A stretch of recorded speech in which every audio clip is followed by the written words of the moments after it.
जान्हवी तिच्या घरामध्ये खूप महाराणीसारखी राहते आणि ईशानला बाबाच लागतात, त्यामुळे जान्हवी त्याचा चान्स मारून 11:15 वाजता उठते. तोपर्यंत सासू स्वयंपाक बनवून तयार ठेवते. त्याबद्दलच ती इकडे सांगते. चला बघूयात काय बोलते.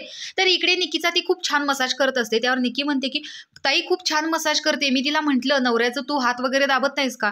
त्यावरती ती सांगते की नाही मी नाही दाबत, त्याचे हातच एवढे मोठमोठे आहेत की ते दाबूनच माझे हात दुखतात, मग तोच माझा पाय दाबतो. त्यावरती निकी म्हणते की अभिजित सुद्धा सांगत होता की तिच्या हाताला खूप चव आहे, ती पोहे वगैरे खूप छान बनवते. त्यावर ताई सुद्धा म्हणतात की हो तिचं माप सुद्धा अगदी अचूक प्रमाणात असतं. त्यावरती निकी सांगते की तू किचनमध्ये जेवण वगैरे बनवतेस का या आधी तुला यायचं. त्यावर ती सांगते की अरे मी माझी आई काय करते ना याच्याकडे लक्ष देते, मी अजिबात किचनमध्ये जात नाही, किचनमध्ये काय करतात हे देखील मला माहीत नसतं.